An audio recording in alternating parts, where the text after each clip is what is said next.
निकाब के नीचे से तारीना हार्डो का चेहरा ही बरामद हुआ था। ये सूरत हाल मेरे लिए इंतहाई गैर मुतवक्के थी। मैं सोच भी नहीं सकता था कि तारीना हार्डो यहाँ इस्तांबुल में मौजूद होगी। मैं बदस्तूर आंखें फाड़े उसे देख रहा था। तारीना के होंठों पर मुस्कुराहट फैल गई। उसने मुस्कुराते हुए कहा, ये इतने ज्यादा ताज्जुब की बात तो नहीं है अली, बैठो, बैठ जाओ। मैं एक गहरी सांस लेकर वहीं एक नशिस्त पर बैठ गया। बाहर से शोर शराबे और हंगामों की आवाजें अब भी आ रही थीं। तारीना खुद भी मेरे सामने बैठ गई। वो बोली, अब फिलहाल इसके अलावा और कोई सूरत नहीं है कि हम लोग इंतजार करें। मैंने हैरतज़दा अंदाज में सवाल किया, लेकिन इस्तांबुल में तुम कब आई? उसने जवाब दिया, ज्यादा वक्त नहीं हुआ। मैंने पूछा, और इस वक्त यहाँ? बोली, बस यूं समझ लो कि तुम्हारी खुशबू सूंघती हुई यहाँ तक पहुँच गई हूँ। मैंने कहा, इन लोगों को इल्म है कि तुम यहाँ मौजूद हो? बोली, हाँ, क्यों नहीं। मैंने कहा, मेरा मतलब है हसन पाशा के पास तुम किस हैसियत से हो? वो बोली, कुछ बातें राज ही में रहना ज्यादा अच्छा होता है, हालांकि तुम्हारे सामने ये कहते हुए शर्मिंदगी होती है। भला तुमसे भी कोई राज रखा जा सकता है? बस यूं समझ लो कि बाज़ ज़रूरतें इंसान को उसकी मर्जी के खिलाफ अमल पर मजबूर कर देती हैं। तुम इस सिलसिले में मुझसे सवाल मत करो कि मैं यहाँ क्यों मौजूद हूँ और किस तरह इस जगह तक आई हूँ। मेरी खुशबख्ती है अली कि तुम्हारी एक छोटी सी खिदमत करने का शर्फ हासिल कर सकी। बड़ा कर्ज है तुम्हारा मेरे ऊपर, अदायगी का तसव्वुर भी नहीं कर सकती। मैंने कहा, जज्बाती जुमलों का इस्तेमाल इस वक्त बिल्कुल बेमानी है तारीना। ये बताओ बाहर क्या हो रहा है? उसने तमस्खराना अंदाज में कहा, तमाशा। मैंने पूछा, वो कौन लोग हैं जो इन पर गोलियां बरसा रहे हैं? क्या तुम पूरे गिरोह के साथ यहाँ हमलावर हुई हो? तारीना ने जवाब दिया, नहीं, मेरा गिरोह सिर्फ मैं ही हूँ। मैंने पूछा, लेकिन ये गोलियां जो चलाई जा रही हैं? तारीना ने कहा, आपस में एक दूसरे पर चलाई जा रही हैं। ये कहकर वो हंस पड़ी। मैंने पूछा, क्या मतलब? बोली, ये लोग आपस में ही भिड़ गए हैं। मैंने कहा, क्या मतलब ये लोग आपस में ही भिड़ गए हैं? वो बोली, भिड़ नहीं गए, इन्हें भिड़ाया गया है। बस जरा सी होशियारी से काम लेना पड़ा है। वो धमाका मैंने ही किया था और उसके बाद सिर्फ 3 फायर 3 मुख्तलिफ समतों में किए थे, इस अंदाज में कि उनको यूं महसूस हो जैसे कुछ लोग इनके मुकाबले पर आ गए हैं, और उसके बाद वो भी शुरू हो गए और मुसलसल शुरू हैं। मैंने कहा, लेकिन ये आवाज़ें तो बेपनाह हैं, ये चीखने चिल्लाने की बेतहाशा आवाज़ें। वो बोली, तुम ट्रेकूश बाथ में दाखिल हुए थे ना? वहाँ लोग बाथ लेने आते हैं। अब जाहिर है गोलियां चल रही हैं तो चीखते चिल्लाते लोग इधर उधर ना दौड़ते फिरें तो क्या करें? मैंने कहा, ओह, इसका मकसद है कि मैंने जुमला अधूरा छोड़ दिया। वो बोली, हाँ, मुझे तुम्हारे बारे में खबर मिल गई थी और खुदा का शुक्र है कि मैं बर वक्त तुम्हारी मदद करने में कामयाब हो गई। बस बारूद के एक जखीरे को आग दिखाना पड़ी थी और उसके बाद 3 फायर करने पड़े थे। मेरा काम बन गया। मैं तुम्हें उन लोगों के नरके से बचाना चाहती थी। अब वो लोग आपस में गोलियां चला रहे हैं और उनके गाहक चीखते चिल्लाते फिर रहे हैं। मेरा ख्याल है कि ट्रेकूश बाथ तो हमेशा के लिए बंद हो गया। यहाँ के कवानीन काफ़ी सख्त हैं। मैंने कहा, गुड। बहरहाल तारीना, तुमने मुझसे माजरत कर ली है कि मुझे यहाँ अपनी आमद के बारे में कुछ नहीं बताओगी, इसलिए मैं इस सिलसिले में मजीद इसरार भी नहीं करूँगा। लेकिन क्या ये बात ताज्जुब खेज नहीं है कि तुम मुझे बड़े इत्मीनान से यहाँ ले आई हो? फिर इस बात की क्या जमानत है कि मैं आसानी से यहाँ से निकल जाऊँगा? तारीना ने जवाब दिया, हाँ, इसका तदारुक है मेरे पास। फिर बोली, अच्छा ठीक है, 1 मिनट। वो अपनी जगह से उठी और एक अलमारी की तरफ बढ़ गई। ट्रेकूश हमाम में एक कमरा, और ख़ास तौर से ऐसी जगह जहाँ ट्रेकूश के अमले के लोग या बात का मालिक रहता हो, तारीना के पास होने का मकसद ये था कि वो किसी तरह हसन पाशा के पास कोई ख़ास हैसियत इख्तियार करके आई है। लेकिन क्या हैसियत है, इसका मुझे अंदाज़ा नहीं हो सका था। मैं उसकी कार्रवाई देखता रहा। चंद लम्हात के बाद उसने एक लिबास निकाल कर मेरे सामने रख दिया और कहने लगी, ये मत सोचना कि ये सारे इंतजामात मैंने पहले से करके रख दिए हैं। बस यूं समझ लो कि ये मेरे अपने लिए ज़रूरी थे। ये लिबास मुमकिन है तुम्हारे बदन पर फिट ना हो, लेकिन तुम्हें यहाँ से निकालने का बायस बन जाएगा। और फिर एक दिलचस्प बात और भी है, वो ये कि ट्रेकूश के क्लोक रूम में मुख्तलिफ लोगों के लिबास मौजूद हैं। इस वक्त इस हालत में वो नंगे तो सड़कों पर नहीं जा सकते, इसलिए कोई ना कोई लिबास पहनने की कोशिश करेंगे। चुनाचे अगर ये बेतुका लिबास तुम्हारे बदन पर होगा तो भी कोई तुम पर खास तवज्जो नहीं देगा। मैंने कहा, लेकिन मैं अपनी सूरत को कहाँ ले जाऊंगा? तारीना ने एक बक्स मेरे सामने खोल दिया। बोली, इसका खुसूसी बंदोबस्त है मेरे पास। बक्स में मेकअप का बेहतरीन सामान रखा हुआ था। मेरी हैरत बढ़ती ही जा रही थी। तारीना हमेशा से एक पुरस्कार औरत रही थी। हर चंद के एक मामले में उसे मेरी इमदाद की ज़रूरत पेश आ गई थी, और दूसरी बार उसने साइका माइलर से अपने एक काम के लिए दरख्वास्त की थी जो इत्तेफाक से मुझ तक आ गया था। लेकिन बजाते खुद मुझे वो औरत हमेशा पुरस्कार और बेहद ज़हीन महसूस हुई। मेकअप के सामान के इस्तेमाल में मैंने देर नहीं की थी और थोड़ी देर के बाद मेरा चेहरा बिल्कुल तब्दील हो गया था। गर्दन तक मेकअप करने के बाद मैंने वो लिबास पहन लिया था जो मेरे बदन पर किसी कदर चुस्त था लेकिन काम चलाने के काबिल था। लिबास पहनने के बाद मैंने तारीना की तरफ देखा और वो आंखें बंद करके मुस्कुराती हुई बोली, अब तुम भी चीखने चिल्लाने वालों की भीड़ में शामिल हो जाओ अली। मेरा ख्याल है कोई तुम्हारी तरफ तवज्जो नहीं देगा और प्लीज ये थोड़ी सी रकम भी रख लो, पता नहीं किन हालात से गुजर रहे हो। मैंने कहा, रकम का हुसूल मेरे लिए कोई मुश्किल काम नहीं है तारीना, अभी काम चल रहा है। वो बोली, उसके बावजूद रख लो प्लीज। मैंने कहा, लेकिन कुछ और सवालात भी तो करने हैं तुमसे। तारीना ने जवाब दिया, हाँ कर लो, अभी तो ये हंगामा काफी देर तक जारी रहेगा, मैं जानती हूँ। मैंने कहा, सबसे पहली बात तो ये है कि मैं तुम्हें ग्रैंड टावर के बारे में बता दूं कि वहां मुझसे ग्रीन पोल के किसी आदमी ने राब्ता नहीं कायम किया, बल्कि उसके बजाय चंद लोग मेरे पीछे लग गए। 2-3 जगह मुझे हलाक करने की कोशिश भी की गई और बमुश्किल तमाम मैं उनसे जान बचा सका। हसन पाशा भी उन्हीं आदमियों में से एक है और अब ये बात हसन पाशा ने उगल दी है कि ऑलिव हार्वर्ड भी यहाँ पर मेरे पीछे है। वो कमबख्त मुसलसल मेरी जिंदगी का गाहक बना हुआ है और हसन पाशा उसका गुर्गा है। उसी के ईमा पर मुझे यहाँ लाया गया है। लेकिन ये बात भी मुझे मालूम हुई है हसन पाशा से कि ऑलिव हार्वर्ड ने मुझे अली यार खान की हैसियत से यहाँ ट्रेस नहीं किया, बल्कि वो मुझे मिस्टर आइंशलायर का ही नुमाइंदा समझा और ग्रीन पोल के नुमाइंदों से मुझे नहीं मिलने देना चाहता था। तारीना बोली, खूब, क्या ये बात हसन पाशा ने तुम्हें बताई है? मैंने कहा, हाँ, किसी हद तक उससे भी मालूम हुई है। तारीना हार्डो किसी सोच में डूब गई। खासी देर तक वो परेशानी के अंदाज में सर खुजाती रही। फिर उसने कहा, मेरी समझ में नहीं आता कि हार्वर्ड ये फाइल ग्रीन पोल तक क्यों नहीं पहुंचने देना चाहता। मैंने कहा, इसका एक ही मकसद हो सकता है तारीना, वो ये कि हार्वर्ड मिस्टर आइंशलायर को मुसलसल ब्लैकमेल करते रहना चाहता है। गालिबन वो खुद भी उनसे कोई काम ले रहा है। वो बोली, मुमकिन है ऐसी बात हो, लेकिन अली अब तुम्हारा प्रोग्राम क्या है? मैंने कहा, हसन पाशा के जरिए ये बात अब हार्वर्ड को मालूम हो जाएगी कि मैं यहाँ मौजूद हूँ और मैं ही वो नुमाइंदा हूँ जो ग्रीन पोल के नुमाइंदों से मुलाकात करना चाहता है। गो इस वक्त मैं तुम्हारी वजह से यहाँ से निकलने में कामयाब हो गया, जबकि हसन पाशा का मंसूबा था कि वो मुझे टांगों से नाकारा करके ऑलिव हार्वर्ड की खिदमत में पेश कर देगा। ये मंसूबा उसने मेरी शक्ल देखने के बाद फौरी तौर पर तरतीब दिया था। हसन पाशा ऑलिव हार्वर्ड का किराए का आदमी है और उसके मफादात के लिए काम करता है। बकौल उसके मेरी फाइल उसे बहुत पहले दी गई थी। इससे यह भी जाहिर होता है कि ऑलिव हार्वर्ड ने मेरे बारे में जगह जगह तफसीलात फराहम कर दी हैं कि मैं उसके शिकंजे में कहीं न कहीं ज़रूर फंस जाऊं। खैर, इन सारी बातों से मुझे कोई गरज नहीं है। मसला सिर्फ ये है कि मैं ग्रीन पोल के नुमाइंदों से कहाँ मुलाकात करूं।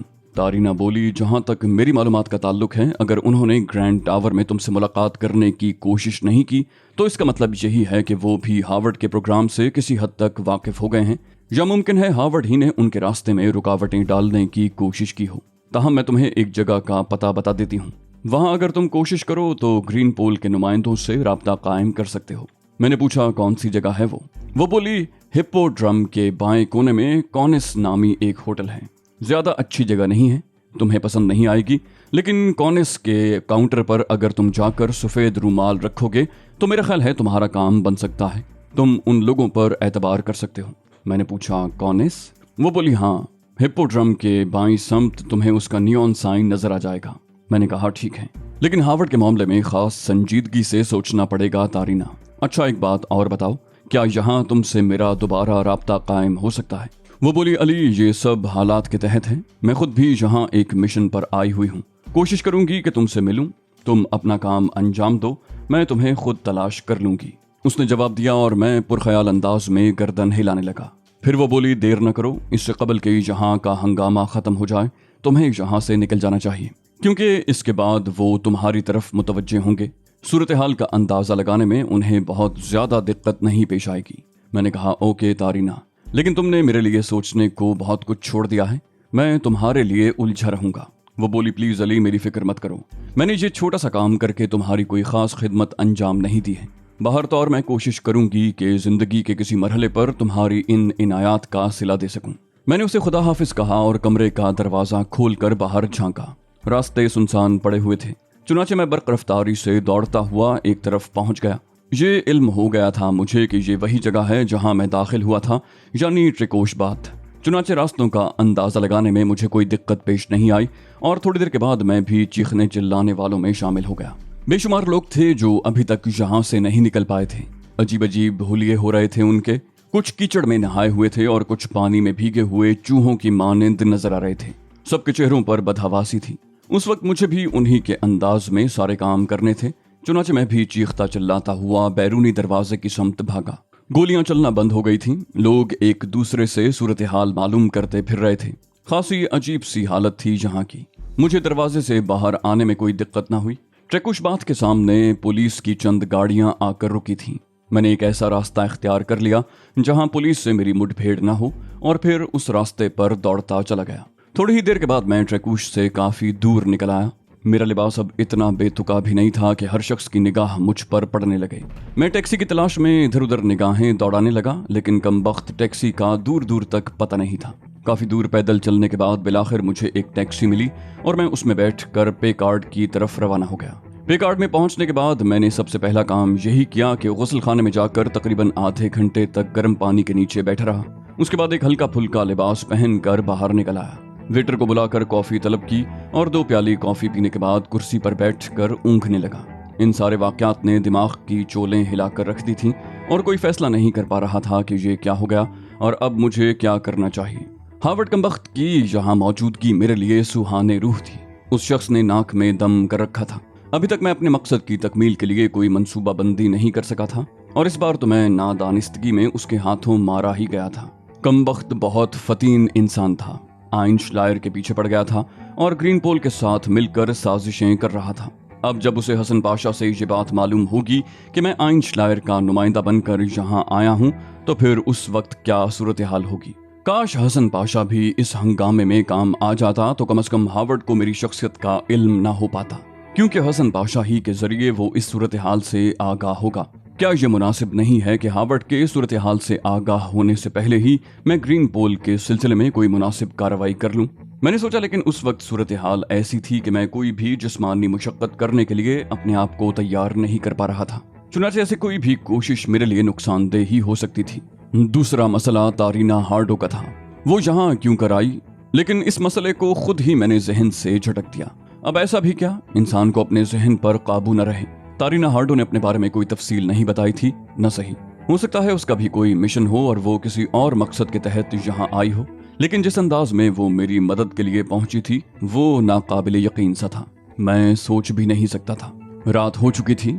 मैं कुछ खाए पिए बगैर ही लेट गया था। ये रात पुरसुकून अंदाज में गुजार कर दूसरी सुबह चाको चौबंद होना चाहता था ताकि एतमाद से अपने काम का आगाज करूं। लेकिन उसके साथ साथ ही एक बार फिर उस बात की जरूरत पेश आ गई थी कि मैं अपने चेहरे में तब्दीली कर लूं। पे कार्ड में दाखिल होने से पहले मैंने मेकअप उतार दिया था, वरना यहाँ मुश्किल होती, लेकिन अब मेकअप जरूरी था। बहुत से मंसूबे बनाते बिगाड़ते मैं गहरी नींद सो गया। अब सब कुछ दूसरी सुबह के लिए छोड़ दिया था। दूसरी सुबह जागने के बाद मैंने नाश्ता वगैरह किया और इन तमाम चीजों से फारिग होकर मैंने अपना एक प्रोग्राम तरतीब दिया। चुनाचे थोड़ी देर तक मैं उस प्रोग्राम के मुख्तलिफ पहलुओं पर गौर करता रहा और फिर पे कार्ड से बाहर निकल आया। खतरात अब भी मेरे इर्द गिर्द मौजूद थे। असल मसला चेहरे की तब्दीली का था। जरा सी गलती हो गई थी। अगर तारीना हार्डो से वो मेकअप बक्स हासिल कर लिया जाता तो शायद इतनी दिक्कत ना होती। ताहम जो मेकअप मैंने उतारा था उसमें से कुछ चीज़ें होटल से बाहर निकलने के बाद मैंने इस्तेमाल कर ली और चेहरे में थोड़ी सी तब्दीली रूनुमा हो गई। लेकिन सिर्फ उससे काम नहीं चल सकता था, क्योंकि मेरा वास्ता अहमक किस्म के लोगों से नहीं था। एक बाजार से मैंने मेकअप का सामान खरीदा और फिर किसी ऐसी जगह की तलाश में निगाहें दौड़ाईं जहां मैं उसे इस्तेमाल कर सकूं। मैंने मेकअप के सामान के अलावा आईना भी खरीद लिया था ताकि मेकअप करने में कोई दिक्कत ना हो, और उसके बाद मैं एक सुनसान गोशे की तलाश में चल पड़ा। ऐसी जगह का दस्तयाब होना मुश्किल न था। मैंने एक जगह मुंतखब करके वहां अपना काम शुरू कर दिया और थोड़ी देर के बाद उस काम से फारिग हो गया। तमाम सामान वगैरह मैंने वहीं फेंक दिया था। ये मेकअप खासी मेहनत से किया गया था। हालांकि एक आम जगह किया गया था, लेकिन मैंने बड़ी एहतियात से अपनी शक्ल तब्दील कर ली थी। तकरीबन 11:15 बजे थे उस वक्त जब मैं हिप्पोड्रम के इलाके में दाखिल हो गया और फिर कॉनिस तलाश करने में मुझे कोई खास दिक्कत न हुई। कॉनिस एक बदनाम सी जगह थी जहां का माहौल इस बात पर दलालत करता था कि जहां शरीफ लोग आना पसंद नहीं करते होंगे। मैं उसके काउंटर पर पहुंचा और मैंने जेब से एक सफेद रुमाल निकाल कर भारी भरकम काउंटर क्लर्क के सामने रख दिया। काउंटर क्लर्क ने चौंक कर मुझे देखा, रुमाल उठाया और मुट्ठी में दबा लिया। फिर वो काउंटर के नीचे इंटरकॉम पर किसी से गुफ्तगू करने लगा। तकरीबन 10 मिनट के बाद एक आदमी हमारे पास पहुंच गया और उसने मुझसे अपने साथ चलने के लिए कहा। मैं उसके साथ कॉनिस की अकबी सम्त में चल पड़ा। एक राहदारी से गुजार कर मुझे एक कमरे में पहुंचा दिया गया, जहां मेज के पीछे 2 आदमी बैठे हुए थे। उनमें से एक ने मुझे सामने बैठने की पेशकश की और मैं कुर्सी घसीट कर बैठ गया। उसने पूछा, फरमाइए क्या काम है आपको? मैंने कहा, मुझे ग्रीन पोल के किसी जिम्मेदार नुमाइंदे से मिलना है। उसने कहा, मकसद? मैंने कहा, मकसद किसी जिम्मेदार शख्स को बताया जा सकता है। वो बोला, अगर आप हमारे जरिए कोई काम करना चाहते हैं तो उसके लिए आपको हमसे गुफ्तगू करने में कोई आर नहीं होनी चाहिए। मैंने कहा, मैं मिस्टर आइनश्लायर का आदमी हूँ और ग्रीन पोल की मतलूबा अशिया लेकर यहाँ पहुंचा हूँ। मुझसे सवालात करने वाला शख्स हैरत से उछल पड़ा। क्या? वो बोला, क्या आप वही हैं जो ग्रैंड टावर में ठहरे हुए थे? मैंने कहा, हाँ। वो बोला, ओह, फिर मैं माफ़ी चाहता हूँ, ज़रा 1 मिनट। उसने अपने सामने रखे हुए एक फ़ोन पर नंबर मिलाया और रिसीवर को कान से लगा लिया। फिर वो कहने लगा, चीफ, वो शख्स आया है जिसका ताल्लुक मिस्टर आइनश्लायर से है। जी हाँ, ग्रैंड टावर का मेहमान। जी बेहतर, उस शख्स ने जवाब दिया और मुझे साथ लेकर अंदरूनी हिस्से की जानिब चल पड़ा। एक दूसरे कमरे में मेरी मुलाकात एक स्मार्ट से आदमी से हुई जिसकी कौमियत के बारे में कोई अंदाजा नहीं लगा सका था। स्याह आंखों वाला ये शख्स बड़े पुरतपाक अंदाज में मुझसे मिला और कहने लगा, मेरा नाम टेरी मैन है, मैं आपसे तारुफ हासिल कर सकता हूँ। मैंने जवाब दिया, स्नोडन, जॉन स्नोडन। उसने कहा, मिस्टर जॉन स्नोडन, आपको मेरे साथ एक मुख्तसर सा सफ़र करना होगा। मैं ज़रा 2 मिनट की इजाज़त चाहूँगा। मैंने गर्दन आहिस्ता से खम कर दी। वो शख्स चला गया और तकरीबन 5 मिनट के बाद वापस आया। उसने कहा, इस ताखीर के लिए माफ़ी चाहता हूँ, आइए। मैं उसके साथ बाहर निकल गया। टेरी मैन मुझे साथ लिए हुए आगे बढ़ने लगा। 2-3 गलियां उबूर करने के बाद हम एक सब्ज कार के पास पहुंच गए। उसने पिछली सीट का दरवाज़ा खोल दिया। जैसे ही मैं अंदर बैठा, वहां पहले ही से मौजूद एक लड़की ने हाथ में पकड़े हुए पिस्तौल की नाल मेरी पसलियों से लगा दी। मैंने चौंक कर पहले उस लड़की को फिर टेरी मैन की तरफ देखा। टेरी मैन ने अगली सीट पर बैठते हुए कहा कि ये इक़दाम महज एहतियात का तकाजा पूरा करने के लिए है। लड़की ने दूसरे हाथ से स्याह रंग का एक निकाब बढ़ाते हुए कहा, इसे पहन लीजिए। मैंने उसकी हिदायत पर अमल किया। ये भी गनीमत था कि उन दोनों में से किसी को मेरी तलाशी लेने का ख्याल नहीं आया था। चंद मिनट के बाद कार का इंजन स्टार्ट हुआ और वो आगे बढ़ने लगी। आंखों पर पट्टी के बायस मुझे कुछ नजर नहीं आ रहा था। अलबत्ता रास्ता याद करने के लिए मुझे मुख्तलिफ गलियों और बाजारों से आने वाली आवाज़ों और रास्ते के पेचोखम पर गौर करना पड़ रहा था। उसके साथ ही मेरे जहन में ये भी शुबा था कि फाइल पर कब्जा करने के लिए किसी भी वक्त मुझे गोली का निशाना बनाया जा सकता है। मुमकिन है ये लोग आइनश्लायर से इस कदर मुखलिस न हों, और ये भी मुमकिन है ऑलिव हावर्ड ने उन्हें इस बात की इजाज़त दी हो कि फाइल के हुसूल के बाद वो सारे मामलात उसके सुपुर्द कर दें। ऑलिव हावर्ड मिस्टर आइनश्लायर के सिलसिले में मुखलिस नहीं था और उन्हें नुकसान पहुंचाना चाहता था। रास्ते में मैंने सवाल किया, मिस्टर टेरीमैन, आपको ये तो यकीनन मालूम ही होगा कि ग्रैंड टावर में मेरे साथ क्या हालात पेश आए। वो बोला, नहीं, हमें इस सिलसिले में कोई खास इल्म नहीं है। बस इस दौरान हमें ग्रैंड टावर में आपसे राब्ता कायम करने की हिदायत नहीं मिली थी। मैंने कहा, हालांकि ये बात पहले से तय थी कि मैं ग्रैंड टावर में आप लोगों से मुलाकात करूंगा। वो बोला, बदकिस्मती से इसकी वजह ना मैं बता सकता हूँ और ना कैलिस। मैंने पूछा, कैलिस कौन? बोला, ये लड़की जो तुम्हारे नज़दीक बैठी है। मैंने कहा, ठीक है, मैं आपसे एक सवाल और करूंगा। मिस कैलिस, आप मुझे जवाब दीजिए, या मिस्टर टेरीमैन, आप आइनश्लायर की बीवी और उसके बच्चे की क्या पोजीशन है? कैलिस ने जवाब दिया, वो बिल्कुल महफूज हैं। हम बिला वजह कत्ल व गारतगरी पसंद नहीं करते। हमने अपने मकसद के हुसूल के लिए ये तमाम कार्रवाई की है। इस बात का मैं आपको यकीन दिलाती हूँ मिस्टर स्नोडन कि वो लोग आपको बखैरियत मिलेंगे। इसका मतलब था कि टेरीमैन ने उसे मेरा नाम भी बता दिया था। मैंने कहा, बहरहाल फाइल लाई जा चुकी है और मुझे हिदायत की गई है कि मैं आप लोगों से मुकम्मल ताउन करूं और किसी किस्म की कोई बदमज़गी हमारे दरमियान ना हो। हालांकि इस दौरान मेरे साथ इंतहाई मुश्किल हालात पेश आ चुके हैं।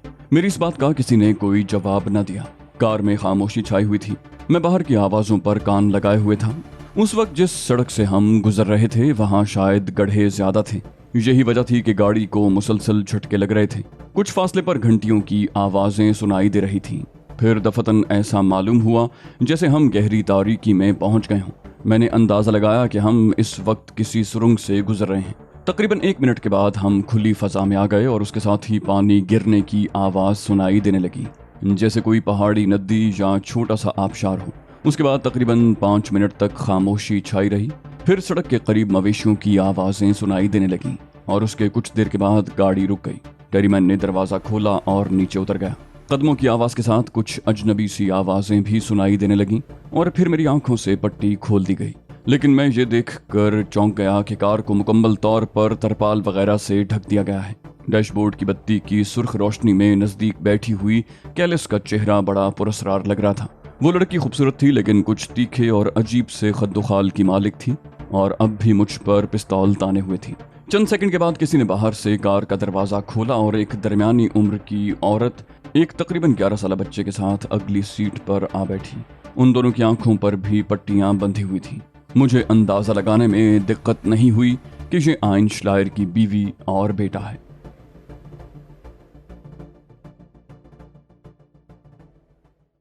तो दोस्तों, ये थी हमारी आज की एपिसोड। उम्मीद करते हैं आपको हमारी कहानी पसंद आई होगी। जाने से पहले इस वीडियो को लाइक कीजिए और शेयर करना मत भूलिए। कमेंट करके हमें बताइए कि आपको हमारी वीडियो कैसी लगी। और अगर अभी तक आपने इस चैनल को सब्सक्राइब नहीं किया तो इसे सब्सक्राइब कीजिए और बेल आइकन दबाकर ऑल नोटिफिकेशंस ऑन कर लीजिए।